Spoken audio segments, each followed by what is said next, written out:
هر څه راته وایه خو وطن ته مې څه مه وایه، دا مې د اغیارو نه په سرو وینو ګټلی دی. دا نن چې زه کومه خبره کوم به دا زه د خپل فخر افغان باچا خان بابا په باره کې کوم.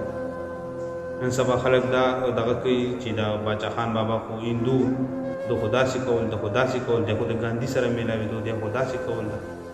ولې لیونو ستاسو ته څه پته ده چې باچا خان بابا پښتنو دپاره څومره قربانۍ ورکړي دي؟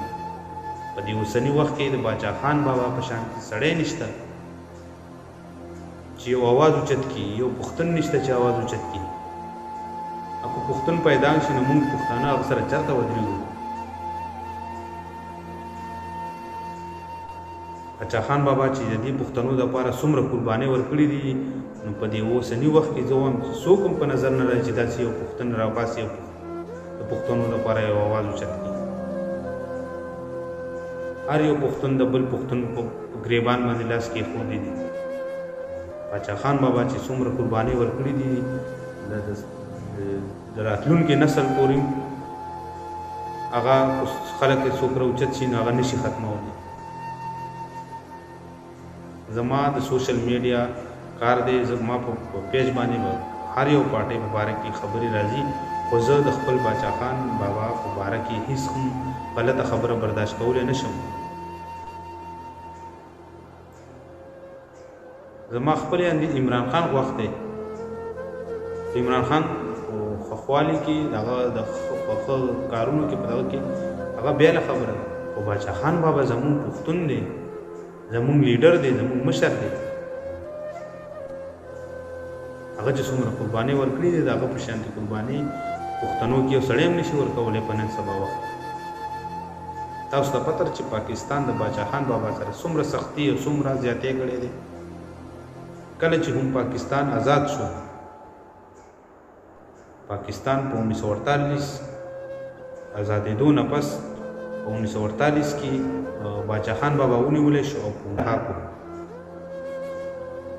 چې کله د جیل نه رها شو نو هغه په اسمبلۍ کې د ټول نه مخکې د سانحه بابړه په خلاف تقریر شروع چې په کم کې د 700 پښتنو قتل شوي وو او په 1 یونټ کې خلاف احتجاج شروع کړو چې د هغې په باوجود هغې چې کوم هغه احتجاج شروع کړی د هغې په باوجود هغه بیا ونیولی شو او په 1957 کې بیا د آزادېدو نه پس په 1958 کې بیا ونیولی شو. د 1964 پورې هغه په جیل کې و. د 1964 پورې چې هغه په جیل کې هغه ډېر سخت بیمار و، ډېرې بیمارۍ د وجې هغه رها کړو او هغه لاړو لندن ته علاج دپاره.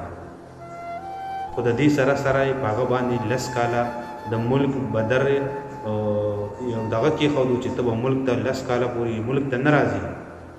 هغه هلته خپل علاج پوره کړو او د 1972 پورې هغه په افغانستان کې پاتې کېدو، ځکه چې په هغه باندې هلته په پاکستان کې پابندۍ وي چې ته به نه راځي.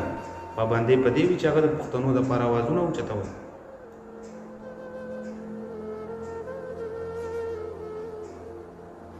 چې په 1973-72 کې هغه خپل کوم جلاوطني وه هغه ختمه شوله او واپس خپل پاکستان ته واپس راغی. نو په 1973 کې بیا ونیوو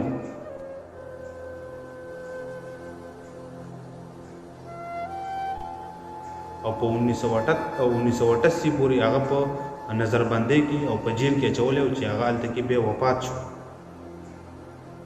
دا زندګي و د باچا خان بابا چې د پښتنو دپاره ځان قربان کړی، جیلونه یې خوړلي او د نن سبا سړی راپاسې وایي باچا خان بابا خو قاتل و.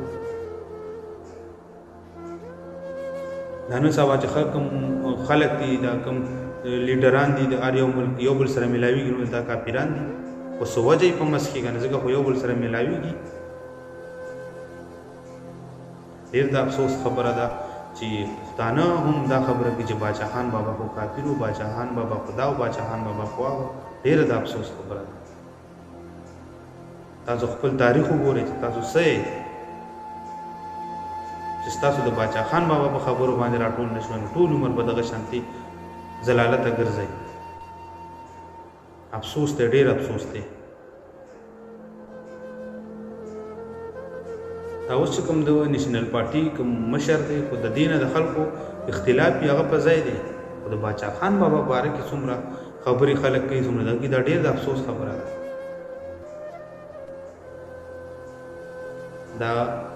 دا کم چې کوم اوس د پارټۍ مشر دی، د پسې خبرې کوي، نو هغه کارونه به داسې د باچا خان بابا چې څومره کارونه کړي د پښتنو لپاره، د اوسني کول چې کوم خلک دی دوی د هغه د خپې خاورې ته هم نشي رسېدلی.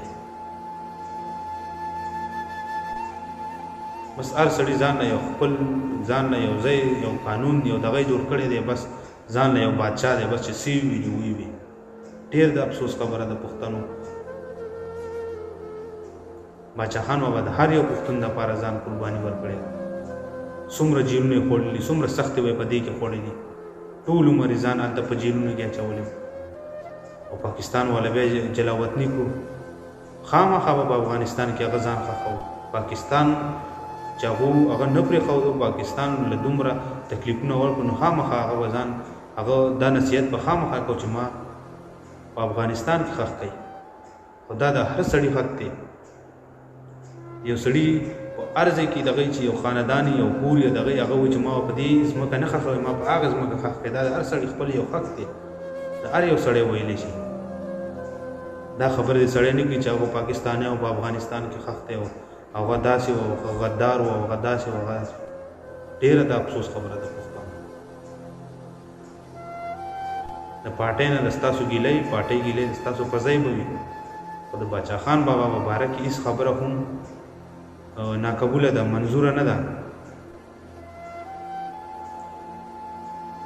ستاسو خپل تاریخ وګورئ، خپل دغه وګورئ. د باچا خان بابا په باچا خان بابا چې کوم تاریخ دی هغه په ملیشیا کې په کتابونو کې د ملیشیا د چې کوم ګورنمنټ دی هغوی په کتابونو کې لیکلی دی چې داسې زندګي تېره کړئ، خپل قوم دپاره څنګه زندګي تېره کړئ. د باچا خان بابا تصویر پې لګېدلی، د هغه پوره کهاني لیکلې شوې ده د ملیشیا په سکولونو کې.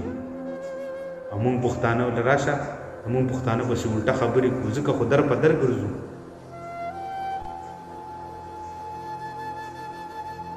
په زړه مې خبرې ډېرې وي، خو ویډیو بیا اوږده کېږي، نو زه ستاسو نه غواړم اجازت. د الله په امان.